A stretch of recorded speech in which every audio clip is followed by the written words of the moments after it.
రెండవ సమూయేలు గ్రంథము 15వ అధ్యాయం. అందరము కలిసి 19, 20, 21 వచనాన్ని ప్రార్థన పూర్వకంగా నేడు వాక్య ధ్యానం నిమిత్తమై ధ్యానాంశం కొరకై చదువుకుందాం. 19, 20 and 21 2 Samuel chapter 15. అందరం కలిసి చదువుదాం. రాజు గిత్యుడగు ఇత్తయిని కనుగొని, అందరం కలిసి చదువుదామండి, విల్ రీడ్ టుగెదర్. రాజు గిత్యుడగు ఇత్తయిని కనుగొని, నీవు నివాస స్థలము కోరు పరదేశివై ఉన్నావు, నీవెందుకు మాతో కూడా వచ్చుచున్నావు? నీవు తిరిగి పోయి రాజున్న స్థలమున ఉండుము. నిన్ననే వచ్చిన నీకు ఎక్కడికి పోదుమో తెలియకున్న మాతో కూడా ఈ తిరుగులాట ఎందుకు? నీవు తిరిగి నీ సహోదరుని తోడుకొని పొమ్ము, కృపా సత్యములు నీకు తోడుగా ఉండునుగాక అని చెప్పగా. 21 అందరం కలిసి చదువుదాం, జాగ్రత్తగా చదువుదామండి.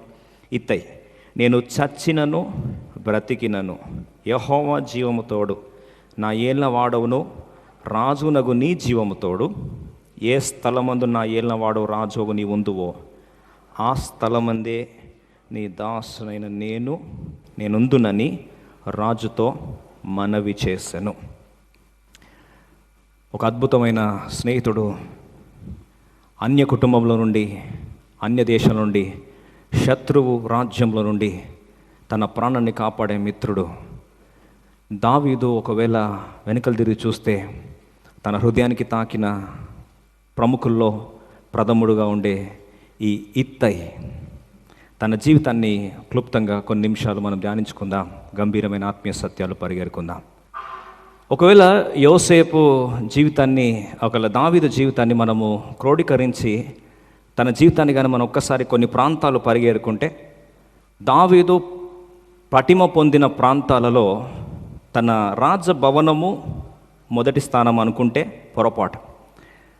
దావీదు పేరుగాంచిన ప్రాంతాలు రాజభవనం కంటే 2 ప్రాముఖ్యమైన ప్రాంతాలు దావీదు జీవితంలో ఉన్నాయి.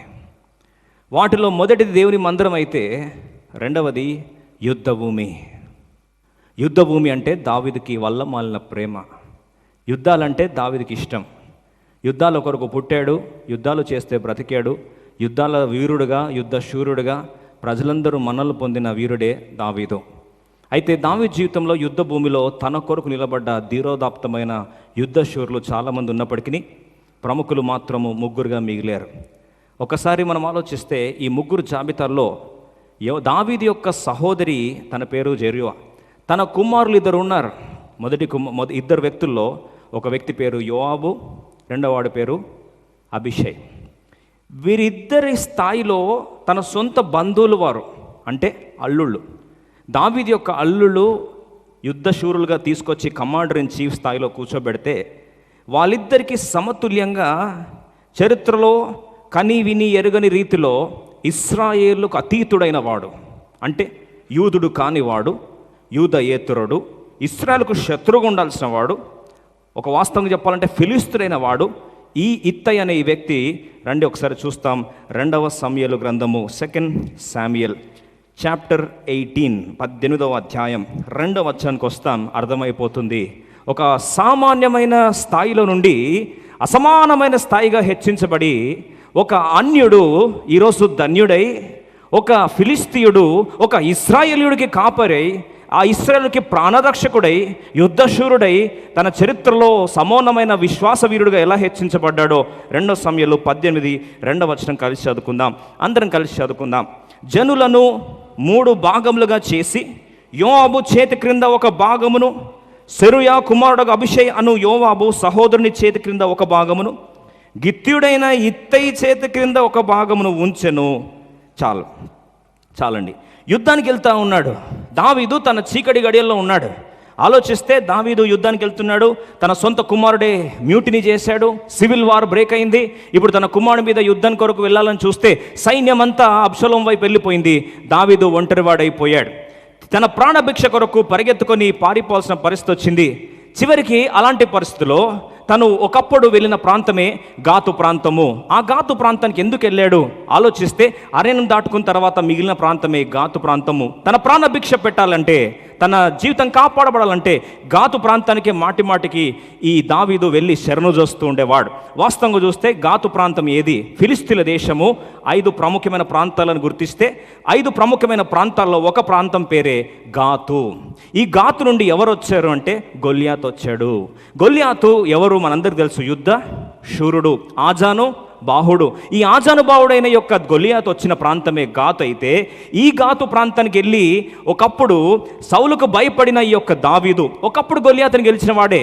గొలియాతు యొక్క ఆ యొక్క ఖడ్గము తన చేతిలో ఉంది. అయినా సరే ఇప్పుడు సౌలు తను తరుముతున్నప్పుడు భయపడి పారిపోయి గాతు రాజు అయిన ఆకీష్ దగ్గరకు వచ్చి ఏం చేశాడు? మొదటిగా ఆశ్రయం తీసుకున్నాడు. 1 సమూయేలు 21 అధ్యాయంలో తీయాల్సిన అవసరం లేదు. ఎప్పుడైతే ఆ యొక్క గొల్యాతు ఖడ్గాన్ని ధరించి ఈ గాతు ప్రాంతానికి వచ్చి ఆకీష్ రాజు దగ్గర ఆశ్రయం పొందడానికి కొరకు వచ్చాడో, వెంటనే ఈయన నిజ స్వరూపం తెలిసిపోయింది. తెలిసిపోయేసరికి వాళ్ళందరూ అన్నారు, గొల్యాతును హతమార్చింది ఈ దావీదు కాదా? ఎందుకు ఇలా వచ్చాడని తెలిసే లోపల వాళ్ళు ఎక్కడ తరుముతారో ఎక్కడ చంపుతారో అని భయపడి పిచ్చివాడిగా నటించడం ఆరంభించాడు. గడ్డ మీద నుంచి ఉమ్ముగారుతా ఉంది, గోడల మీద పిచ్చిగీతలు గీస్తున్నాడు. చివరికి ఒక పిచ్చివాడిగా వెర్రివాడిగా చర్యను మార్చుకొని నటించడం ఆరంభించాడు. ప్రాణాన్ని కాపాడుకునే ప్రయత్నంలో అన్ని ప్రయత్నాలు చేశాడు. చివరికి వాళ్ళకి తెలిసిపోయింది. ఆ ప్రాంతం నుంచి పారిపోయాడు, అదుల్లాంలోకి వెళ్ళిపోయాడు. వాస్తవంగా చెప్పాలంటే గాతు ప్రాంతంలో తనకు మిగిలిన తీరని శోకం మిగిలింది. ఇప్పుడు బ్యాక్గ్రౌండ్ స్టోరీలోకి వెళ్తే, గాతు ప్రాంతంలో ఇత్తయి ఉన్నాడు. ఒకప్పుడు గొలియాతును గెలిచిన దావీదు గాతు ప్రాంతంలో అవమానాన్ని పొందాడు. అవమానం పొంది ఆకీష్ నుండి పారిపోయి పిచ్చివాడిగా చేసిన ప్రాంతంలో ఎట్లాంటి ఇంప్రెషన్ పడుతుందండి ఇత్తయికి? దావీదికి శూరత్వం అంతా పోయింది, దావీదికి శక్తి అంతా పోయింది. ఇది వెనుక చరిత్ర అయితే, ఇలాంటి బ్యాక్గ్రౌండ్ మైండ్లో ఉంటే ఇప్పుడు చివరికి అటు తర్వాత కథ తెలుసు. జిక్లాగు దేవుడు తగలబెట్టాడు, తీసుకెళ్ళి హెబ్రోన్లో తనని రాజుగా అభిషేకించాడు, తిరిగి రాజు అయిపోయాడు. అంత కథ మనకు తెలిసిందే. సౌలు చనిపోయాడు, తన కుటుంబం హతమార్చబడింది. ఇప్పుడు దావీదు ఆ యొక్క సింహాసనాన్ని అధిరోహించాడు. కథ ఇంతవరకు బాగుంది. కానీ ఈ కాలక్రమంలో సొంత కుమారుడైన అబ్షలోమే తండ్రికి ఏం చేశాడండి? అడ్డం తిరిగాడు. ఇప్పుడు కుమారుడు అబ్షలోం అడ్డం తిరిగేసరికి దేశమంతా సైన్యమంతా అబ్షలోం వైపు వెళ్ళిపోయింది, మంత్రులతో సహా. ఇప్పుడు ఈయన పరిస్థితి అకస్మాత్తుగా రాత్రికి సింహాసనం పోయింది. సింహాసనం చెల్లగొట్టారు.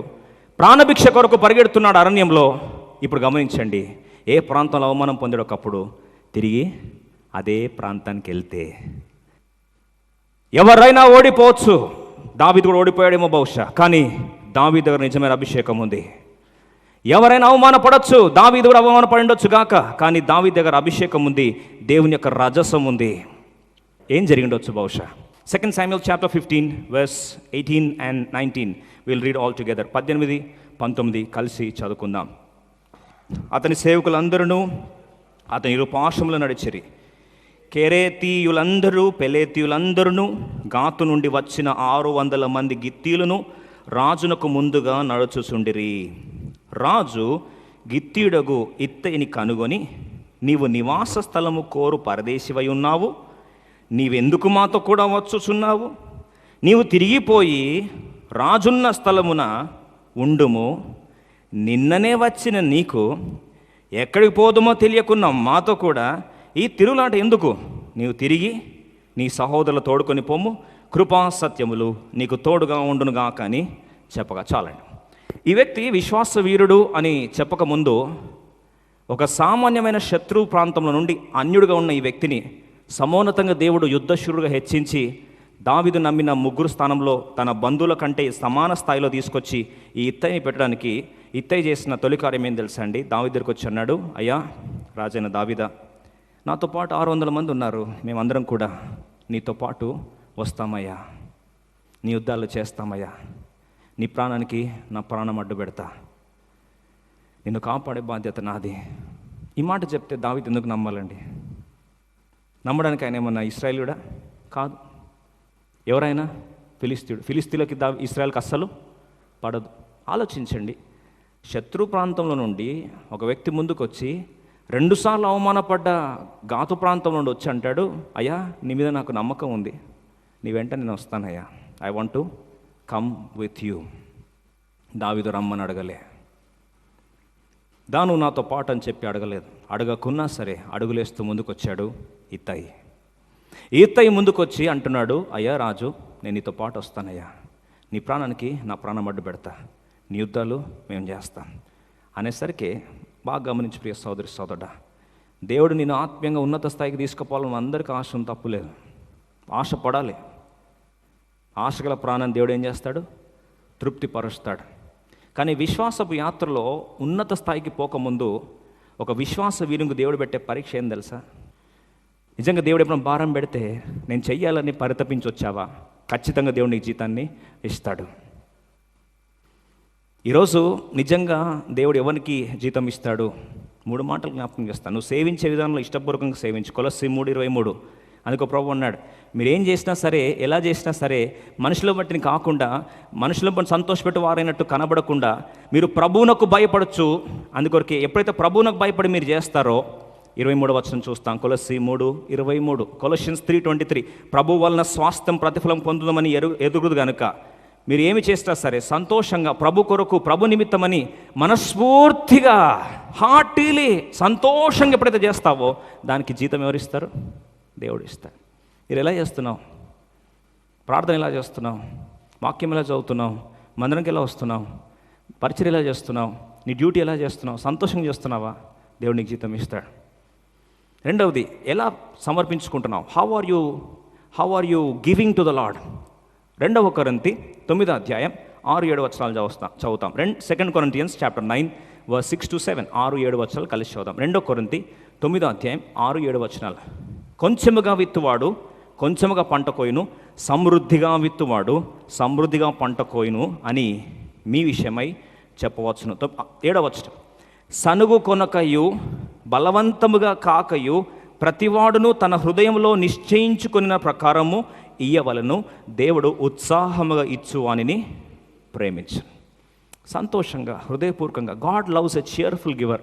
దేవునికి ఇస్తున్నప్పుడు సంతోషంగా ఇస్తే అది నీకు దేవుడు బహుమానం ఇస్తాడు. సనుక్కుంటా ఇవ్వాలి కాబట్టి ఇస్తున్నా. ఎందుకు ఇస్తున్నా? నాకేమి ఇంట్రెస్ట్ లేదండి, ఇయ్యమంటున్నారు కాబట్టి ఇస్తున్నా, ఇవ్వకపోతే శాపమంట. అట్లాంటి ఉద్దేశంతో చేస్తే దేవుడు దానికి జీతాన్ని ఇవ్వడు. ఎలా ఇవ్వాలట? మనస్ఫూర్తిగా సంతోషంగా సేవించు. సంతోషంగా ప్రభుకి ఇస్తే ప్రభు నేను దీవిస్తాడు. మనస్ఫూర్తిగా ఇచ్చేవాడిని దేవుడు ఏం చేస్తాడంట? ఉత్సాహంగా ఇచ్చేవాడిని దేవుడు ప్రేమించను. అందుకొరకే ఈరోజు ఎందుకొరకు నష్టపోతున్నామంటే, మనం ఇస్తున్నా కానీ దానికి ఆశీర్వాదం ఎందుకు ఉండట్లేదు? You're not giving happily. సంతోషంగా ఇవ్వట్లేదు, సంతోషంగా చేయట్లేదు. కొన్నిసార్లు ఏదన్నా దేవుని సేవించే క్రమంలో స్టార్టింగ్లో అందరికీ సంతోషంగానే చేస్తారు. స్టార్టింగ్లో ఆరంభ శూరత్వం ఉంటుంది కదండి, మన తెలుగు వారికి ఎక్కువ ఉంటుంది. ఆరంభ శూరులు అంటే తెలుగువారు అంటే స్టార్టింగ్లో ప్రభు కొరకు నేను ఎంతైనా చేస్తా, ప్రాణం పెట్టమంటే పెట్టేస్తా అని స్టార్టింగ్లో ఆరంభిస్తాం, బాగానే ఉంటుంది. కాలం గడిచే కొద్ది స్లోగా ఏమవుతామండి, చల్లారిన తర్వాత నేను చెయ్యాలి కాబట్టి చేస్తున్నలే, అయిందా ఆదివారం వచ్చిందా ఇంకా నేను చేయాలే, చేయకపోతే ఫోన్ కాల్ వస్తుంది కాబట్టి ఏం చేయాలి, చెయ్యాలి. జీతం ఎందుకు వస్తుంది? అబ్బా ఇంకా చెయ్యక తప్పదు అంటే నువ్వు సంతోషం చేస్తున్నట్ట కాదు, తిట్టుకుంటే చేస్తున్నావు. నువ్వు తిట్టుకుంటే చేసే పరిచర్యకి ఎప్పటికి కూడా ఆశీర్వాదము ఉండదు. మనస్ఫూర్తిగా ఇచ్చేది కానీ, చేసేది కానీ, ప్రభుని వెంబడించేది కానీ.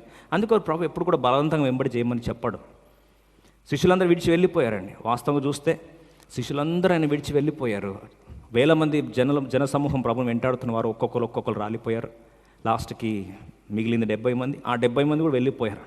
ఒక్కొక్కరు మూట సర్దుకుంటున్నారు, మూట ముల్లి బిషాడు ఎత్తుకుంటున్నారు, పోతూ ఉన్నారు.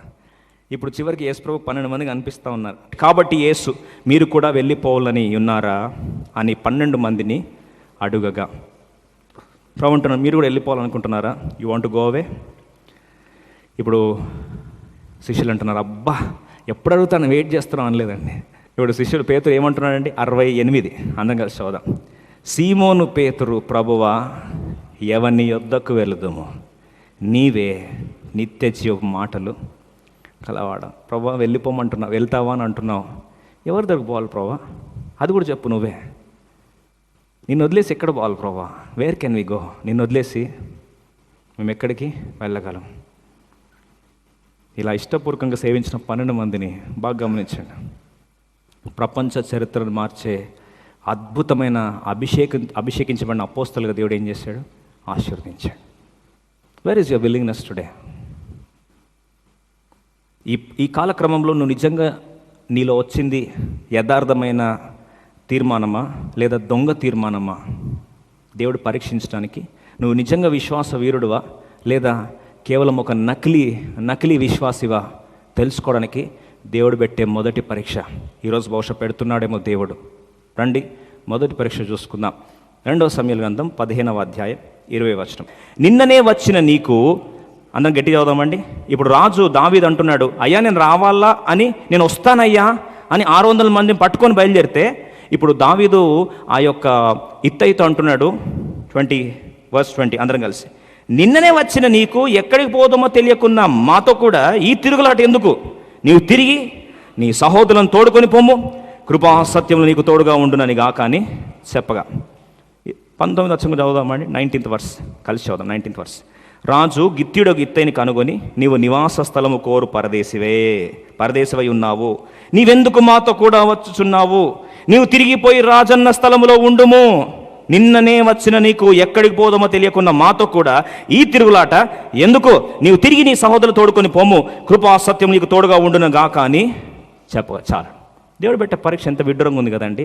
విశ్వాసవీరుడు దేవుడు అభిషేకించి ఈయనని యుద్ధశూరునిగా తీసుకెళ్ళి సర్వోన్నతమైన స్థానంలో కూర్చోబెట్టక ముందు ఇత్తయితో దావీదు అంటాడు, ఏంటయ్యా ఇత్తయ్, నీకేం పని పాట లేదు, నీకా ఇల్లు లేదు, నువ్వు ఎట్లాంటోడివి? పరదేశివి. అంటే మన భాషలో నీకంటూ ఒక ఇల్లు లేదు, ఎవడి మీద అంటే పడి తినే టైపు మనం అంటాం కదండి. రండి చూడండి 19వ వచనం చూడండి. రాజు గిత్తీయుడు ఇత్తయి కనుక, నీవు నివాస స్థలము కోరు పరదేశమే ఉన్నావు, నిన్నే వెళ్ళగొట్టారు ఇంట్లో నుంచి, నువ్వే ఇంటి కొరకు వెతుకుతున్నావు, నువ్వేంది నాతో పాటు వస్తున్నావు అంటే ఇల్లు కొరకు వస్తున్నావా నాతో పాటు? ఇలా మాట్లాడితే ఊరుకుంటామండి? సరే ఇంకా ముందుకెళ్దాం. ఏమంటున్నాడు చూడండి, నిన్ననే వచ్చిన నీకు ఎక్కడికి పోదామో తెలియని ఉన్నా మాతో కూడా ఈ తిరుగులాట ఎందుకు? నువ్వు వచ్చింది ఎప్పుడా? నిన్ను వచ్చినావు, నాతో పాటు రావాలంటే మనం అంటాం కదండి జనరల్గా, బహుశా ఈ భాష అంటే ఎవరు హట్ అవ్వద్దు అంటారు, అరే నువ్వు బచ్చగడురా నువ్వు అంటారు కదా. నిన్నలో మొన్న వచ్చినావు, నా అనుభవం అంత లేదు, నీ వయసు. ఇప్పుడు డైలాగ్స్ ఇప్పుడు విన్నారా? వింటే సంతోషపడాలి. ఎందుకంటే దావీదు ఫస్ట్ పరీక్ష ఏం పెట్టాడంటే, ఓ ఇత్తయ్, నిన్నలో మొన్న వచ్చావు, నిన్నలో మొన్న కాదు నిన్ననే వచ్చావు, కనీసం మొన్న కూడా కాదు, ఎప్పుడు వచ్చావు? నిన్ననే వచ్చావు. తర్వాత నీకంటూ ఇల్లు లేదు, మంది మీద పడి తిరిగే టైపు. మరి నువ్వు వచ్చి నాతో పాటు వస్తావా? నేను పోతాను, నాకు తెలియదు, నువ్వెందుకు నాతో పాటు వచ్చేది, పో మీ ఇంటికి పో. ఇట్లా ఎవరన్నా మొక్క ముందు మనల్ని అంటే మన స్పందన ఎలా ఉండొచ్చు? Fill the blanks with your own words. ఎలా ఉండొచ్చండి? మనం దేవుని సేవించాలని పాపం ఎంతో ఆశతో వచ్చామండి, రోషంగా వచ్చాం, దావీదుతో పాటు చేయి పట్టుకొని పరమ దావీదుతో, నేను ఉంటాను ప్రభువా, అనన్యమైన నీతో పాటే వస్తాను, చీకటి సమయాన్ని నీతో పాటు వస్తాను ప్రభువా, అభిషేకం నీ దగ్గర ఉందని నమ్మాను ప్రభువా, కాబట్టి దావీదు నీతోనే వస్తానని చెప్పి దావీదు చేపట్టుకొని వస్తానంటే పరమ దావీదు ఈ మాట అన్నాడే అనుకోండి, మన స్పందన ఎలా ఉంటుంది? ఉన్నట్టు చెప్పండి. ఇక్కడ పట్టుకొని చెప్పండి, ప్రాక్టికల్గా మాట్లాడదాం. ఈ మాట కానీ నమ్ముకొని ఎవరి వెంబడేలా ఆశపడే దావీదే మనల్ని కానీ ఆ టెస్ట్ పెడితే, ఏ టెస్ట్? నిన్న వచ్చావు నువ్వు బచ్చగాడివి, నిన్న వచ్చావు, నువ్వేంది నాతో పాటు వచ్చేది, ఎటు పోతా నాకే తెలీదు, నువ్వు నా వెంబడి వచ్చి నువ్వేం చేస్తావు, పో మీ ఇంటికి అని అన్నారు అనుకోండి. If someone tests and says that you are inexperienced, you are an amateur, you do not have experience, నీకు అనుభవమే లేదు అని ఎవరన్నా తుస్కారంగా ముఖం ముందు మాట్లాడితే, ముఖ్యంగా ఆ మాట యేసు ప్రభు అంటే, ఒకవేళ అదే మాట మందిరంలో అంటే, ఆ మందిరంలో మీరు ఉంటారా, పారిపోతారా? ఉన్నట్టు చెప్పండి. ఎవరం కూడా ఉండమండి. ఎందుకు తెలుసా? మనిషి బ్రతికేదే అహం కొరకు బ్రతుకుతాడు. ముఖం ముందే అహాన్ని గాయపరిస్తే ఎవరు కూడా వెంబడించరు. నువ్వు నిలబడతావా రాలిపోతావా? దేవుడు ఆ రోజు పరీక్ష పెడతాడు. కాలమే తిరిగి జవాబిస్తుంది. అది దేవుని కార్యమైతే నువ్వు దేని కూడా కంగారు పడవు. ఏ తృణీకరణ వచ్చినా, ఎన్ని అవమానాలు వచ్చినా, నిజమైన పిలుపు ఉంటే నువ్వు ప్రభు కొరకు నిలబడతావు. ఎన్ని అవరోధాలు నిలబడతావు, ఎంతైనా తట్టుకుంటావు. ఎందుకంటే నువ్వు కట్టే పునాది క్రీస్తునే బండ మీద కట్టబడుతుంది. ఇత్తయి మాట ఒకవేళ నిజంగా అది ఎమోషనల్ అయ్యి ఉంటే, ఏదో అప్పటికప్పుడు దావీదుతో వస్తానంటే, దావీదు మాట్లాడిన తిరస్కరణ మాటలు, దావీదు మాట్లాడిన తృణీకరణ మాటలకు ఏం చేయాలండి? వదిలేసి వెళ్ళిపోవాలి. కానీ వెళ్ళిపోలే. ఈరోజు ఒక మాట అడుగుతా ఉన్నాను, నువ్వు నిజంగా రక్షింపబడి ఉంటే, నిజంగా దేవుడు నీకు పిలిపించుంటే, ప్రజలు ఎంత తృణీకరించినా, ప్రజలు ఎంత అవమానితంగా మాట్లాడినా, ముఖం ముందే నేను అవమానించినా సరే, ఈరోజు నువ్వు నిలబడాలి అని అంటే అది నిజమైన కార్యం నిలబడుతుంది. నువ్వు మనుషులు ఎవరిని కూడా పట్టించుకో. ఒకవేళ అంటున్నాడా, చివరికి దేవుడు ఒకవేళ తృణీకరిస్తే నువ్వు పట్టించుకో. ఉదాహరణ చెప్పమంటారా? ఇప్పుడు ఈయన తృణీకరించింది ఎవరండి? దావీదే. ఏ దావీదుతో వెళ్ళాలనుకుంటే ఆ దావీదు తృణీకరించాడు అంటే వదిలేసి వెళ్ళిపోవాలా? అలా అనుకుంటే ఈ అన్యుడైన ఫిలిస్తీయుడు ఎప్పటికీ కూడా దావీదు పక్క నిలబడేవాడు కాదు, యుద్ధశూరుడు అయ్యేవాడు కాదు, అంత యుద్ధాన్ని గెలిచి దావీదుకి సింహాసనం కూర్చోబెట్టేవాడు కాడు. నూతన నిబంధనలకు ఉదాహరణ చూపించి ముగించేస్తాను. మత్తయి సువార్త 15వ అధ్యాయం చూడండి. ఒక సహోదరుడు పడ్డాడు బాధలంటే అర్థం ఉంది. ఒక సహోదరిని దేవుడు మాదిరిగా ఉంచి, ఇంత గొప్ప విశ్వాసం నేను ఎక్కడ చూడలేదు అని సాక్షాత్తు దేవుడే సర్టిఫికేట్ ఇచ్చిన ఏకైక స్త్రీ, the one and only woman whom God gave a testimony in the entire pages of the New Testament was one Canaanite woman, కానాను స్త్రీ. ఆమె గురించి దేవుడు పరీక్ష పెడుతూ మొదటి పరీక్ష ఏం పెట్టాడు? మత్తయి సువార్త 15వ అధ్యాయం 23వ వచనం చూడండి. తన కూతురు స్వస్థపరచబడాలని చెప్పి వచ్చి ప్రాధేయపడుతుంది. యూదురాలు కాదు, అన్యురాలు వచ్చి అయ్యా నా కూతుని బాగు చేయమని చెప్పి అడుగుతా ఉంటే 23వ వచనం అందరం కలిసి చదువుకుందాం. యేసు ప్రభు వారు ఏ ప్రభు కాళ్ళు పట్టుకోవడానికి వచ్చిందో ఆ దేవుడే చివరికి స్పందిస్తున్న మాట 23వ వచనం అందరం కలిసి చదువుకుందాం. అందుకు ఆయన ఆమెతో ఒక్క మాట అయినను చెప్పలేదు. అప్పుడు ఆయన శిష్యులు వచ్చి, ఈమె మన వెంబడి వచ్చి కేకలు వేయుచున్నది కనుక ఈమెను పంపివేయమని ఆయనను వేడుకొని. ఆలోచించు ప్రియ సహోదరి, ఒక్కసారి ఆలోచించు. సాక్షాత్తు ఏ దేవుని కాళ్ళు పట్టుకొని అడుగుతుందో, ఏ దేవుని స్వస్థపరచమని కాళ్ళు పట్టుకొని అడుగుతుందో, సాక్షాత్తు ఆ యేసు ప్రభువారు అంటున్నారు ఆమెతో ఒక్క మాట అయినను పలకలేదు. No response. ఎవరు మాట్లాడకపోయినా తట్టుకుంటాను, కానీ నా దేవుడు మాట్లాడకపోతే తట్టుకోలేనంటున్నావా? ఈరోజు ప్రభువు నిన్ను పరీక్షించిన కొన్నిసార్లు దేవుడు కూడా మూగపోతాడు. God becomes silent at times. And that is scriptural. When he wants to test your faith, when he wants to assure your calling, when he wants to establish you, he tests you during this rejecting process and silence. నిశ్శబ్దం కూడా దేవుడు తీసుకెళ్తాడు. అక్కడే నేను స్థిరపరిచి మహావిశ్వాస వీరనారిమనిగా స్థిరపరచడానికి అదే తొలి అడుగని మరొకసారి జ్ఞాపకం చేస్తున్నాను. సరే, దేవుడు మూగబోయాడు, మాట్లాడట్లేదు, స్పందన లేదు, దేర్ ఇస్ నో రెస్పాన్స్. తట్టుకుంటాం. చివరికి శిష్యులు అంటున్నారు, ఏ దేవుని వెంబడిస్తున్నారో, ఏ దేవుని కాళ్ళు పట్టుకోవడానికి వచ్చిందో ఆ దేవుని పక్కనున్న వారే. ప్రియ సోదరి సోదరుడా, ఏ మందిరానికి వస్తున్నామో మందిరంలో ఉన్న వారిని తృణీకరించి మాట్లాడుతున్నారా? బహుశా ఒకవేళ నేను అవమానితంగా మాట్లాడుతున్నారా? సూటిపోటి మాటలతో గుచ్చుతున్నారా? నువ్వు ధన్యురాలివి, ధన్యుడివి. దైవ పరీక్షలో తొలి అడుగుకు నీవు అరంగేట్రం పోస్తావని దేవుడు మరొకసారి జ్ఞాపకం చేస్తున్నాడు. మత్తయి సువార్త 15వ అధ్యాయం రండి 23వ వచనం. అప్పుడు ఆయన శిష్యులు వచ్చి, ఈమె మన వెంబడి వచ్చి కేకలు వేయుచున్నది కనుక ఈమెను పంపివేయము. Outright rejection on the face. ముఖం ముందు తిరస్కరణ. ఎవరు తట్టుకుంటారండి చెప్పండి? ఏ దేవుని దగ్గరికి వస్తే ఆ దేవుడే ముఖం ముందు అవమానిస్తే ఉంటావా? మనమైతే ఉండలేం కదా. ఏ దేవుడు మాట్లాడాలనుకుంటే ఆ దేవుడు మాట్లాడకపోతే ఎన్ని రోజులు తట్టుకుంటావు? How long can you bear the silence? ఒక రోజు, 2 రోజులు, 3 రోజులు బాగుంది, బతిమలాడుతూ ఉంటే తన పక్కనున్న శిష్యులే ఏ దేవుని దగ్గరకు వచ్చి ప్రాధేయపడుతుందో ఆ శిష్యులే, ఆ సేవకులే తరిమేయండిమని అంటే కనీసం సిగ్గున్న వాళ్ళు ఎవరు ఉంటారా? ఉండరు. కానీ విశ్వాస వీరులు అక్కడే తట్టుకుంటారు. The stalwarts of faith, the legends of faith will withstand whatever rejection, whatever silence, whatever rejection people put before you, even including servants of God, even including Christ himself. క్రీస్తుని తృణీకరించినా సరే నువ్వు అది పరీక్షగా భావిస్తే, విశ్వాస వీరనారిమనిగా నువ్వు తీర్పు దిద్దాలని ఆశపడుతున్నట్లయితే ఆ పరీక్ష నువ్వు తట్టుకుంటావు. నిజమైన పిలుపు నిలబడుతుంది, ఉత్త పిలుపు రాలిపోతున్న సత్యాన్ని దేవుడు మరొకసారి జ్ఞాపకం చేస్తున్నాడు. ఇంకా ముందుకెళ్దాం. 24వ వచనం. ఎంత భయంకరమైన మాటలండి. తృణీకరణ అంటే తట్టుకోవచ్చు, నిశ్శబ్దం అంటే తట్టుకోవచ్చు. ఇప్పుడు ఆమెని యేసు ప్రభు ఏమంటున్నాడు చూడండి. ఏ పెదాలతో ఆదరించాలో, ఏ దేవుడైతే తను ధైర్యపరచాలో, ఏ దేవుడైతే సమకూర్చాలో, సాక్షాత్తు ఆ దేవుడే అంటున్న మాటలు చూడండి. 24వ వచనం. ఆయన ఇశ్రాయేలు ఇంటి వారిని నశించిన గొర్రెలెదొకే కానీ మరి ఎవరి వద్దకు నేను పంపబడలేదు. 25వ వచనం అందరం కలిసి చదువుదాం. ఆయనను ఆమె వచ్చి ఆయనకు మ్రొక్కి, ప్రభువా నాకు సహాయం చేయి. ఇంత తృణీకరిస్తాడు ఏమంటుందండి? ప్రభువా నాకు సహాయం చేయి. సరే, ఇడిదాకా తట్టుకుంది. 26వ వచనం చూడండి. 26వ వచనం. అందుకు ఆయన పిల్లల రొట్టె తీసుకొని కుక్క పిల్లలకు వేయుట యుక్తము కాదు అంటే ఇండైరెక్ట్ మీనింగ్లో ఏమంటుంది? ఇండైరెక్ట్ మీనింగ్లో ఏమంటున్నాడు? నువ్వు కుక్కవి, యు ఆర్ అ డాగ్. నువ్వు కూతురు కాదు, నువ్వెవరు? కుక్కవి. ఇంక ఈ మాట అంటే ఎలా ఉండొచ్చండి? అలాంటి మాటల నుండి పుట్టే వారే విశ్వాస వీరులు, వారే చరిత్రను స్థాపిస్తారు. 27వ వచనం చూడండి, అనగలిసి చదువుదాం. ఆమె నిజమే ప్రభువా, కుక్క పిల్లలకు కూడా తమ యజమానుల బల్ల మీద నుండి పడు ముక్కలు తినును కదా. దేవుని హృదయాన్ని ముక్క చెక్కలు చేసింది ఈ కనాను స్త్రీ. ప్రభువా, కుక్క పిల్ల అన్నా కానీ పర్లే, కుక్క పిల్లకు కూడా బల్ల నుంచి పడితే పెడతావు కదా, దానికన్నా వచ్చుకున్న ప్రభువా, అదని నువ్వు ప్రభు అంటే దేవుని హృదయం ముక్కలు అయిపోయి ఈ పరీక్ష పాస్ అయితే ఏం సర్టిఫికేట్ ఇచ్చాడు దేవుడు? 28వ వచనం. అందుకు యేసు, అమ్మా నీ విశ్వాసము గొప్పది, నీవు కోరినట్టే నీకు అవునుగాక అని ఆమెతో చెప్పెను. ఆ గడియలోనే ఆమె కుమార్తె స్వస్థత పొందడమే కాదండి, ప్రభువారు ఏ సర్టిఫికేట్ ఇచ్చాడంటే, యేసు, అమ్మా నీ విశ్వాసము గొప్పది. ఇద్దరు విషయంలో దేవుడు చెప్పాడు నాకు తెలిసినంత మటుకు. శతాధిపతి అన్నాడు, ఇశ్రాయేల్ ఇంత గొప్ప విశ్వాసం చూడలేదు అన్నాడు. ఈ స్త్రీలలో మాత్రం ఒక్కదానికి అన్నాడు, అమ్మా నీ విశ్వాసము గొప్పది. నీతిమంతుడు విశ్వాసం వలన జీవించడం, విశ్వాసం వలన దేవుని ఏం చేసింది? సంతోషపెట్టింది. ఇప్పుడు చెప్పండి, నిజమైన విశ్వాసం అవమానాన్ని ఎదుర్కొంటుందా? అవమానంలో చితికిపోతుందా?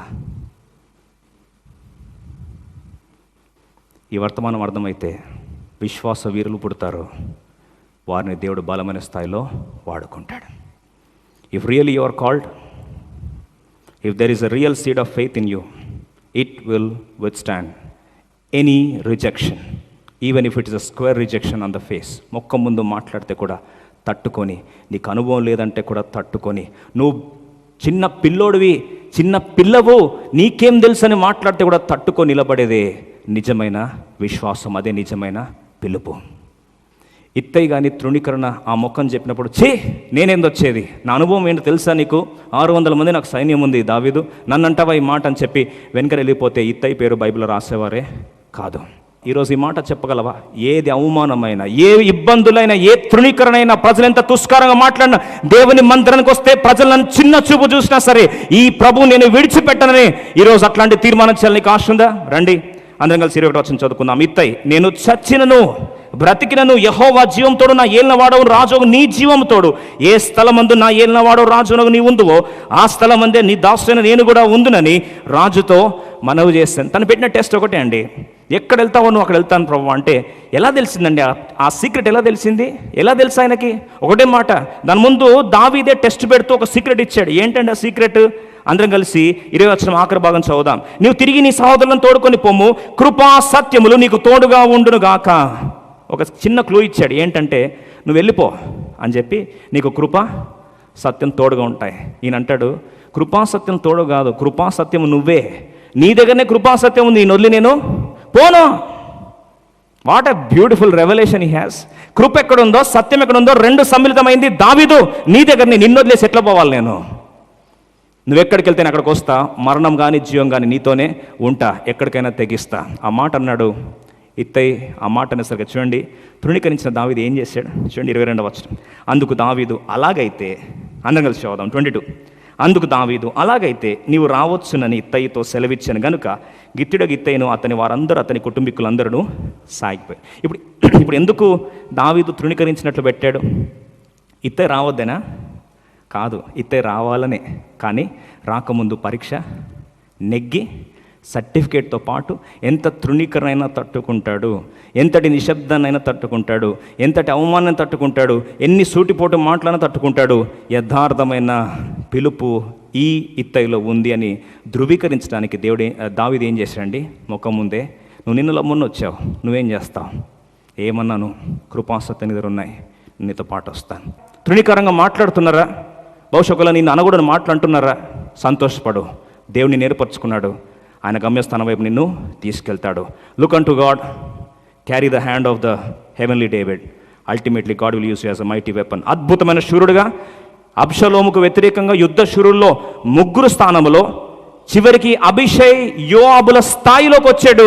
ఒక అన్యుడు చరిత్రను స్థాపించాడు. అంతటి ఉన్నత స్థాయికి తీసుకెళ్లాలంటే తృణీకరణ బాట గుండా ప్రభు తీసుకెళ్తాడు. సిద్ధపడు, సంతోషపడు, అడుగులేస్తూ ముందుకెళ్ళు.